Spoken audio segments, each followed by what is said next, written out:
श्री राम जय जय राम।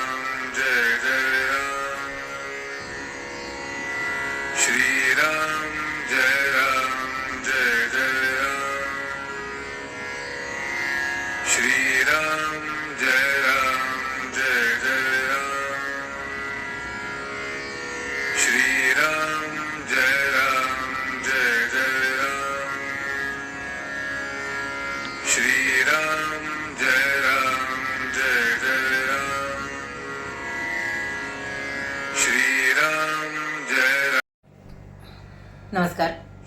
आज दिनांक 21 जानेवारी. श्रीराम जय जय राम. नामाचा अनुभव. नमस्कार. आज दिनांक 21 जानेवारी. श्रीराम जय जय राम. नामाचा अनुभव. नामाचा अनुभव कोणता?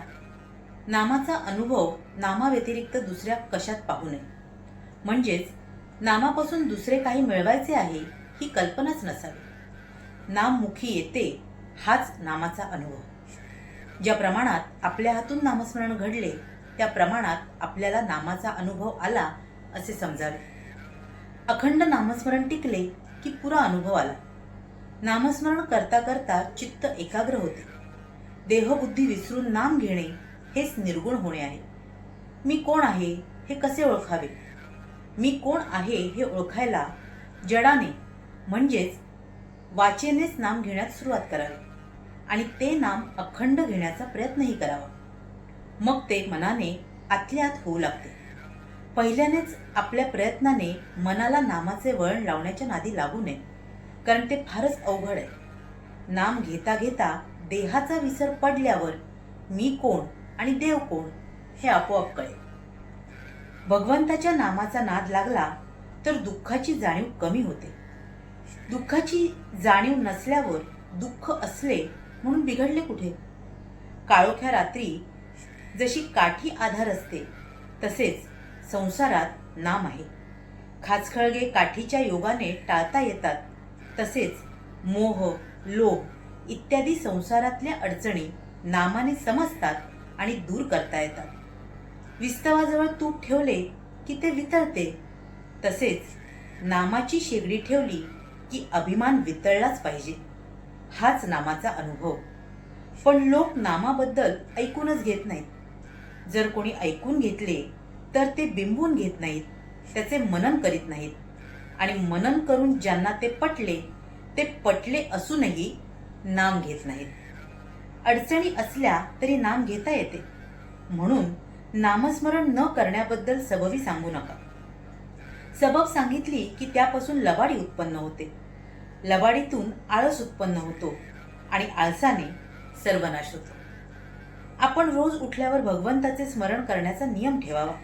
स्नान वगैरे गोष्टी झाल्या तर कराव्याच, पण त्यांच्या वाचून अडून बसू नये. भगवंताचे स्मरण हे मुख्य आहे. अखंड नामस्मरण ठेवायला 16 ओळ्याचे बंधन नाही. अखंड स्मरणच 16 आहे. उपासना कोणतीही असली तरी नामाशिवाय ती पचनी पडत नाही. महत्व नामाला आहे. निरनिराळ्या देशातले अन्न निरनिराळे असू शकते, पण ते पचविण्याकरता लागणारे पाणी इथून तिथून सर्व सारखेच. पाण्याशिवाय कोणतेही अन्न पचणार नाही. त्याचप्रमाणे उपासनारूपी अन्नाला पचविण्यासाठी नामरूपी पाण्याची जरुरी आहे.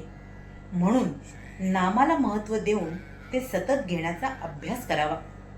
कसाही प्रसंग आला तरी नामस्मरण सोडू नका. त्यातून परमात्मा हात देईल. नाम घ्यायला स्वतःचीच अडकाठी असते. ती दूर केली तर नामाचा अनुभव आल्या वाचून राहणार नाही. श्रीराम जय जय राम. महाराज आपल्याला इथे सांगतायत की नाम हे फक्त नामाकरता घ्यावं, त्यातून दुसऱ्या कुठल्याही गोष्टीची अपेक्षा करू नये. खरं तर नाम घ्यायला आपण स्वतःच अडकाठी आणत असतो. वेगवेगळ्या शंका कुशंका आपल्या मनात येतात. आपण वेगवेगळ्या सबबी देतो, पण खरं तर तसं करू नये. आपल्याला जर नामाचा खरा अनुभव यायचा असेल तर आपण फक्त तळमळीने, श्रद्धेने आणि निष्ठेने नाम घ्यावं. आणि खरं तर आपल्या मुखी नाम येणं हाच खरं तर मोठा नामाचा अनुभव आहे, नाही का? ही कृपा आपल्या गुरुच्या आशीर्वादाने आपल्याला जी लाभली तिचा आपण खरंच लाभ घेऊया. सातत्याने नाम घेऊया आणि आपल्या आयुष्यातला आनंद प्राप्त करून घेऊया. हीच त्या गुरुचरणी वारंवार प्रार्थना. तुम्हा साऱ्यांसाठीच खूप सारे गुरु ब्लेसिंग्स. श्री स्वामी समर्थ.